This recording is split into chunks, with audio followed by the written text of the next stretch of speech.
ছোটবেলায় আমার জীবনের বেশিরভাগ টাইমটাই কেটেছে গ্রামে। শুধু হালকা পাতলা করলে আবার আমার ঘরে খাবে না, তার সঙ্গে টেস্টিও করতে হবে। এই রুই মাছটা না আমি আগে খেতাম না। মমস কিচেন ল্যাবে সবাইকে স্বাগত। আজ আপনাদের সাথে শেয়ার করব ঝিঙে আলু বড়ি দিয়ে পাতলা রুই মাছের ঝোল। এর জন্য প্রথমে কয়েক টুকরো রুই মাছে লবণ মাখিয়ে 15 মিনিট রেখে দিতে হবে। এইদিকে মাছ ম্যারিনেট হতে থাক, অন্যদিকে একটা কড়াইতে তেল দিয়ে দিতে হবে বেশ কিছুটা বড়ি। বড়ি সবসময় ঠান্ডা তেলে দিয়ে তারপর মিডিয়াম ফ্লেমে ভাজবেন, এতে বড়ি খুব একটা তেল টানতে পারে না। বড়ি ভাজা হয়ে গেছে, এবার তেল ছেঁকে ছেঁকে তুলে নিতে হবে। ওই তেলেই দিয়ে দিতে হবে কেটে রাখা আলু, ভালো করে ভেজে নিতে হবে।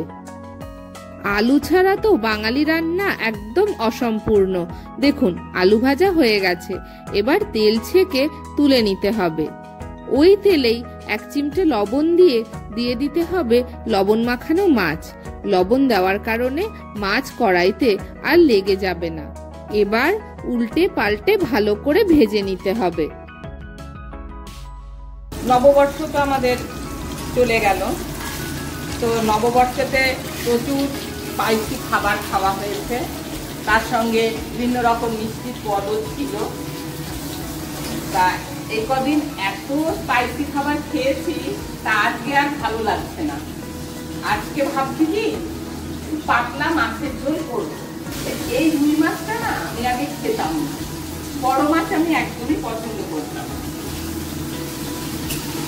আপনাদেরকে বলেছি আমি কোয়ার্টার্সে ছিলাম, তো সেইখানে এত ছোট ছোট মাছ পাওয়া যেত, জ্যান্ত মাছ একদম পুকুরে। সেই মাছগুলো খেতে এত টেস্ট, সেই মাছগুলোই আমি খুব খেতাম। পুঁটি, ট্যাংরা, খলসে, তারপরে বিভিন্ন রকমের নদীর পুকুরের সব জ্যান্ত মাছ, ছোট ছোট মাছ, খাসা মাছের বাচ্চা এরকম ছোট ছোট, তারপরে চিংড়ি মাছ একদম জ্যান্ত। সেগুলো খেলে এই রুই কাতলা কি খাবো বলুন। তা এখন কলকাতায় এসে আমাকে খেতে হচ্ছে। এখন তো আর সেই সব ছোট মাছ খুব একটা পাওয়া যায় না, এখন বাধ্য হয়েই আমাকে এই বড় মাছ খেতে হয়। দাঁড়ান মাছটা ভেজে নিই।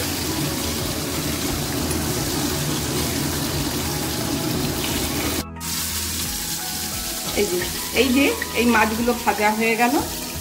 খুব কড়া করব না, একটু হালকাই রাখলাম।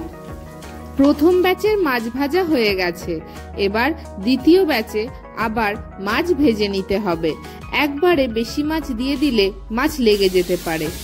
ছোটবেলায় আমার জীবনের বেশিরভাগ টাইমটাই কেটেছে গ্রামে। আমাদের বাড়ির চারিপাশে খাল, বিল, প্রচুর পুকুর ছিল, সেখানেও প্রচুর ছোট মাছ পাওয়া যেত। গ্রামে তো বড় বড় রুই কাতলা পাওয়া যেত না, আর তখন ওই আপনার অন্ধ্রের মাছও যেত না। তো আমরা এই ছোট মাছ খেয়ে অভ্যস্ত, সেই জন্য আমার ঘরে বেশি ছোট মাছটাই রান্না হয়। দেখুন কথা বলতে বলতে মাছ ভাজা হয়েই গেল, এবার মাছগুলো তেল থেকে তুলে নিতে হবে।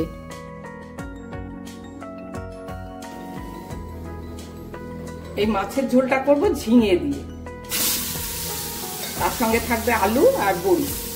ঝিঙেটা একটু ভেজে নিই, হাই ফ্লেমে ঝিঙেটা ভাজতে হবে, তা না হলে জল বেরিয়ে যাবে, ভাজা যাবে না। তো শুধু হালকা পাতলা করলে আবার আমার ঘরে খাবে না, তার সঙ্গে টেস্টিও করতে হবে। তা দেখুন টেস্টি করার জন্য আমি কি করি। কথা বলতে বলতে ঝিঙেও ভাজা হয়ে গেল, এবার একটা প্লেটে তুলে নিতে হবে। দেখুন হাই ফ্লেমে ভাজার জন্য ঝিঙে থেকে কোনো জল বেরোয় না। নিন ভাজাভাজি কমপ্লিট, এবার যাব মূল রান্নাতে।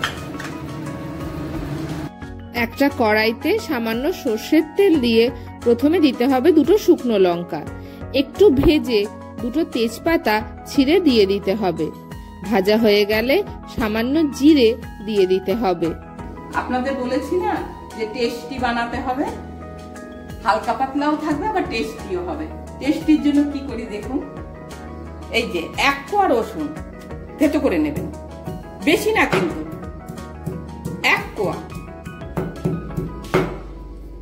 এবার এটা তেলের উপরে দিয়ে দিলাম, এতে স্বাদ একদম পুরো পাল্টে যাবে। অন্যদিন যেভাবে মাছের ঝোল করে তার থেকে আলাদা হবেই হবে। একটু হালকা ভাজা, বেশি ভাজবেন না। এবার দিয়ে দিলাম টমেটো। হালকা নাড়াচাড়া করে অল্প লবণ দিয়ে টমেটো নরম হওয়া অবধি ভাজতে হবে। ভাজতে ভাজতে টমেটো নরম হয়ে গেছে। এবার 1/2 চামচ আদা বাটা দিয়ে আদার কাঁচা গন্ধ চলে যাওয়া অবধি কষে নিতে হবে। এবার জিরে গুঁড়ো, ধনে গুঁড়ো, হলুদ, লঙ্কা বাটা আর সামান্য জল দিয়ে মশলা কষে নিতে হবে। আচ্ছা, এখানে আপনারা চাইলে একটু মিষ্টি দিতে পারেন, কিন্তু আমি যেহেতু ঝিঙা দিয়ে করব, ঝিঙায় একটা মিষ্টি স্বাদ থাকে, আর আমার ঘরে মিষ্টিটা খুব একটা কেউ পছন্দ করে না, সামান্য মিষ্টি দিতে হয় আমাকে। তাই খুব বেশি মিষ্টি হয়ে যাবে বলে আমি আর এখানে চিনি ব্যবহার করলাম না। আপনারা চাইলে করতে পারেন। মশলা কষানো হয়ে গেছে, এই যে দেখুন কড়াই ছেড়ে দিচ্ছে মশলা। এবার জল দিয়ে দিই। জলটা আমি সবসময় গরম জল ব্যবহার করি, এতে তরকারির কালার, স্বাদ খুব ভালো হয়।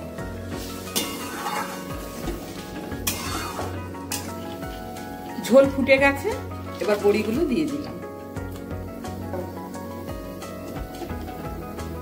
এবার একে একে মাছ, সবজি সব দিয়ে দেব।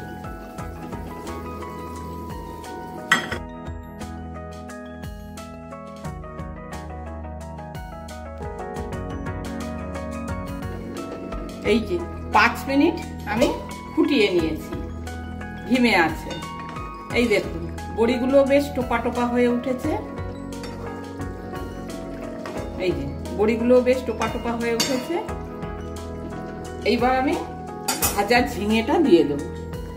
ঝিঙেটা পরে দিচ্ছি কারণ ঝিঙেটা তো ভাজা, আলুর সাথে দিলে ঝিঙেগুলো একদম গলে যেত, তাই আলুর সাথে আমি দিলাম না, পরে দিচ্ছি।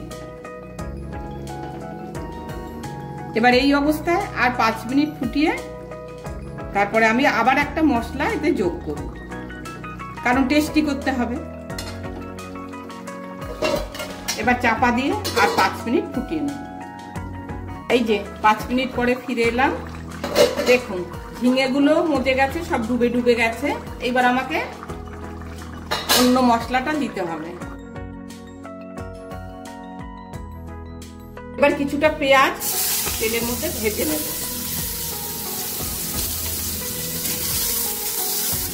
জানেন তো, আমার মাকে দেখতাম কিছু কিছু রান্নাতে, সব রান্নাতে নয়, এইভাবে শেষে পেঁয়াজ ভেজে দিত। তাতে এই তরকারির স্বাদ পুরোপুরি পাল্টে যেত, বেশ ভালো লাগতো খেতে। তা আমিও আজকে তাই করলাম। পেঁয়াজটা ভাজা হয়ে গেছে, এবার মাছের ঝোলে দিয়ে আমি 2 মিনিট ফুটিয়ে নেব, খুব বেশি না।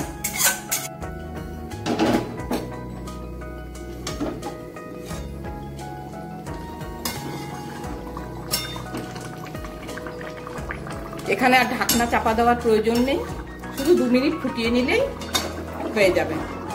এই পেঁয়াজটা দিয়ে বেশি ফোটাবো না। এবার দিয়ে দেবো একটু ধনেপাতা।